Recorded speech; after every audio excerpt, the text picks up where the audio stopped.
Hey everyone, and welcome to another deep dive with us. We've got a really interesting topic to dig into today. Yeah, definitely. It's shopping in English.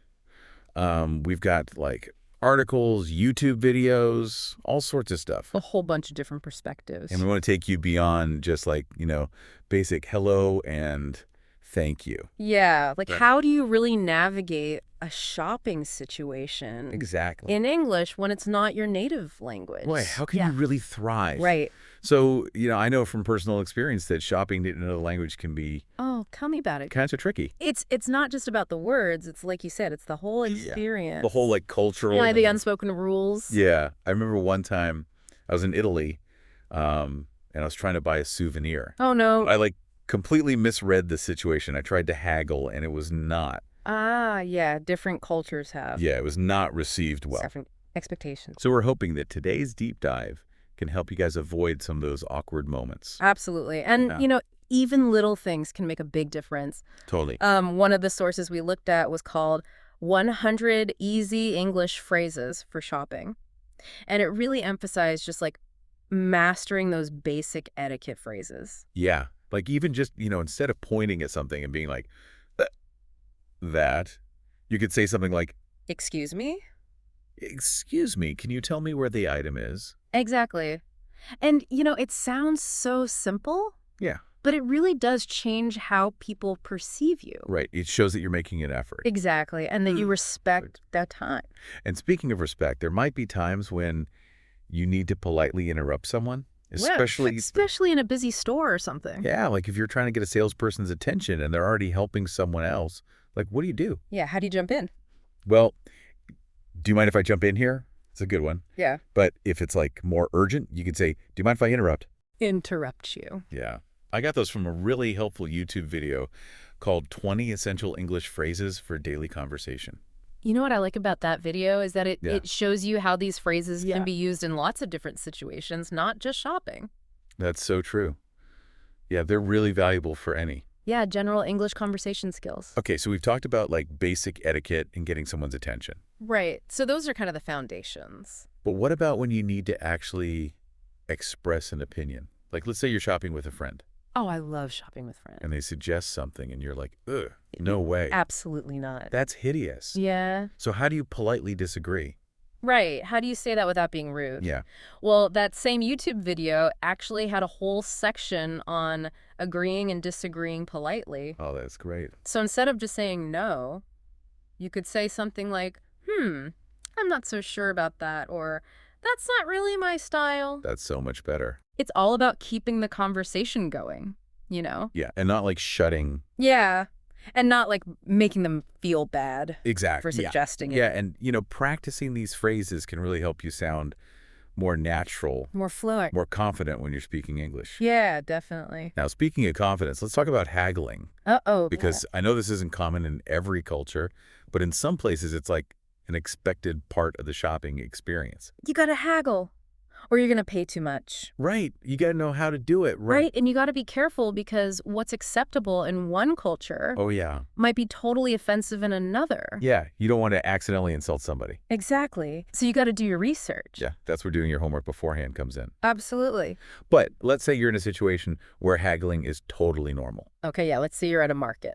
Yeah. And you want to try your hand at it. A Well, lot of the sources that we looked at suggested starting with polite inquiries like, is this your best price? Or can you do any better? yeah, that's a good starting point. Yeah. Do you have any personal tips for haggling? I find that it helps to have like a price range in mind Oh, that's a good one. before you even start talking. Yeah. So you know what you're willing to pay and you don't get caught up in the moment. Oh, yeah, because it's easy to get excited about something and then overspend. Totally. And another thing is Yeah. pay attention to body language because sometimes it's not just the words you say. Right. It's like a whole other language. Right. You could be saying one thing, Yeah. but your body language is saying something completely different. So like if haggling makes you nervous yeah. or you just don't want to deal with that whole Yeah, I can be a little song and yeah, dance, it's intimidating. online shopping is always an option. Thank goodness for the internet, right? I know. And luckily we've got some sources on that too.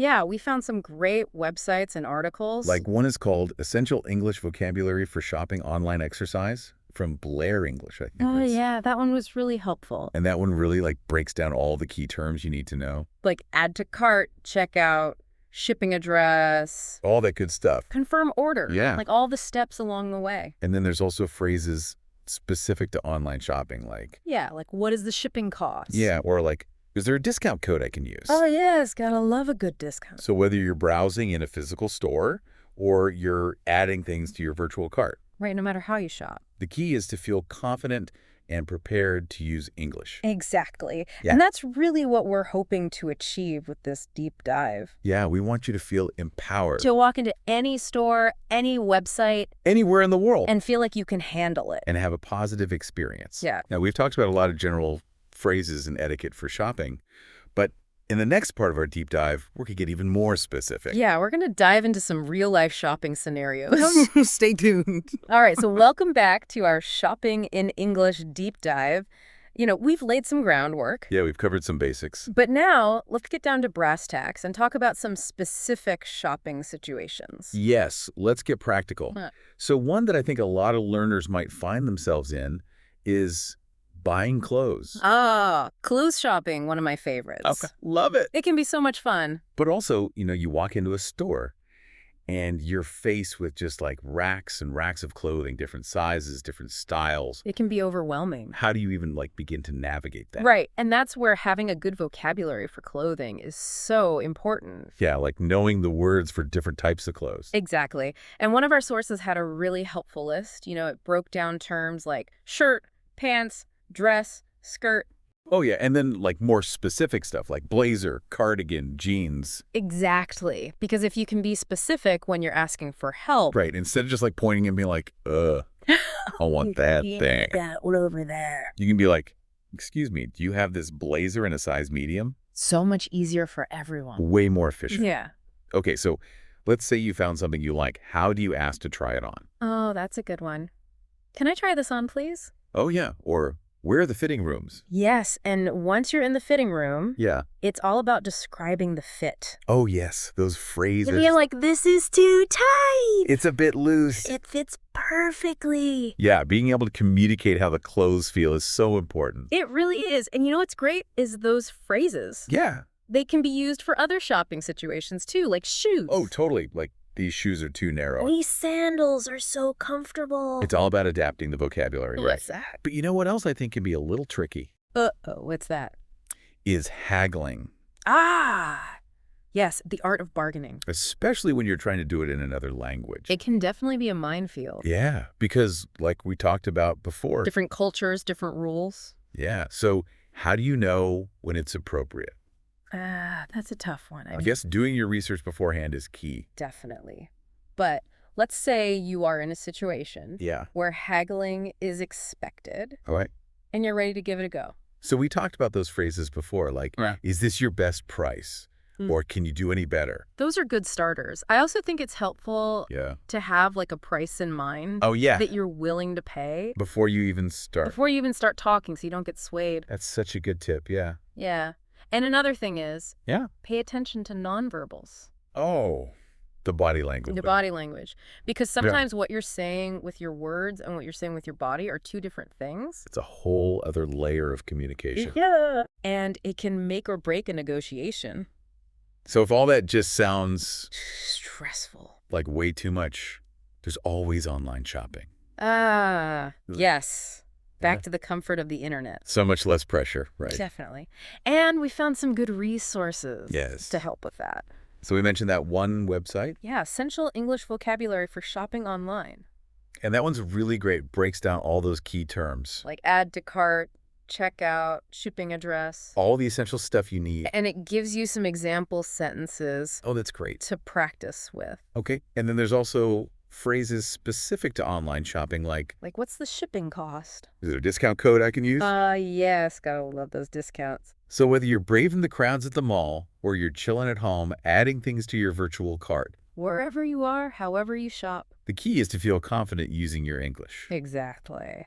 All right, so we've covered clothes shopping, haggling, online shopping. What a whirlwind tour. But there's so much more to explore. And in our final part, Oh, yes. We can't forget about we're going to dive into the delicious world of dining out. my personal favorite. Oh, me too. So stay tuned. Okay, so We are back for the final part of our deep dive into shopping in English, and we're switching gears a little bit. Yeah, from shopping for things to shopping for experiences. Exactly, because we're going to talk about dining out, which, I mean, for me is like one of the best parts of traveling, or just like, Experiencing a new culture. yeah, trying new foods. Absolutely. But it can also be, a little bit intimidating, especially if you're not super confident with your English. Yeah, there's a lot of specific vocabulary, and you're kind of on the spot, right? You got to make Yeah. decisions quickly. You got to communicate with the server, and sometimes it can feel a little rushed. It can be a bit overwhelming.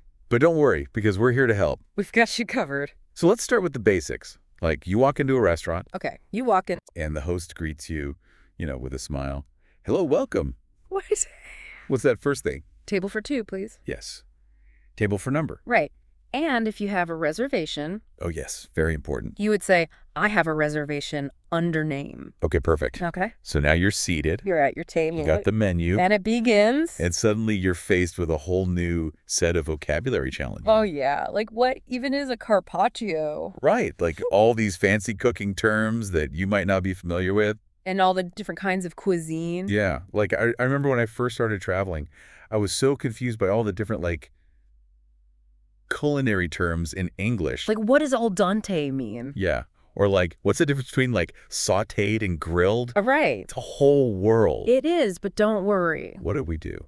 There are some great resources out there. One of the sources we looked at was called English for Restaurants. Oh, that's a good one. And it really broke down all the common dishes. Yeah, like appetizers, main courses, desserts. All the categories. Yeah. And it gives you examples. Oh, that's so helpful. But let's say you're feeling adventurous and you're like, you know what? I didn't want to look at the menu. I just want a surprise. Yeah, I want the chef to choose for me. What do you say? Oh, well, you could say, what do you recommend? What do you recommend? Or what's the chef's specialty? Oh, that's a good one. And then you just let them take the reins. And you put your trust in the chef. Absolutely. It's a fun way to try something new. But speaking of trying new things, what if you have allergies or dietary restrictions? Ah, yes, that's a really important point. You always want to be upfront about that Right. for your own safety, So you could say, I'm allergic to peanuts. Yeah, or I'm vegetarian. I can't eat shellfish. Right, or I'm gluten-free. Exactly. And most restaurants are very accommodating these days. Yeah, they're used to dealing with all sorts of dietary needs. Yeah, they'll be able to help you find something you can eat. Okay, and what about if you want to ask for a substitution or a modification? Ah, yes. Can I have the salad without dressing? Yeah. Or can I substitute the fries for mashed potatoes? Exactly. Just, be polite about it. Right. Would it be possible to? Would it be possible to? Yeah. Yeah. Always helps to be extra polite. Okay, so you've enjoyed your delicious meal, and now it's time to face the dreaded bill. Ah, yes. The moment of truth. How do you ask for the check without sounding rude or impatient? Well, I usually just say, can I have the check, please? Can I have the check, please? Or, could we get the bill, please? Okay, yeah, simple and straightforward. Yeah. No need to overcomplicate it. And then, of course, there's the whole tipping situation, which Yes. That can be a whole other cultural minefield. I know, because in some countries, it's expected. In some countries, it's considered rude. I know, it's so confusing. So if you're not sure, it's always best to ask. Yeah, or do some research beforehand. So I think we've covered a lot of ground today, from navigating a bustling market to having a fancy dinner at a restaurant. We've covered a lot of different shopping situations. And we've given you guys a ton of useful phrases and vocabulary. And hopefully boosted your confidence a bit. Yeah, because at the end of the day, that's really what it's all about. It's about feeling comfortable and confident using English in the real world. So don't let the learning stop here. We encourage you to check out the show notes for links to all the resources we've mentioned. And remember, practice makes perfect. So get out there, explore the world, and don't be afraid to put your English to the test. Happy shopping. And bon appetit!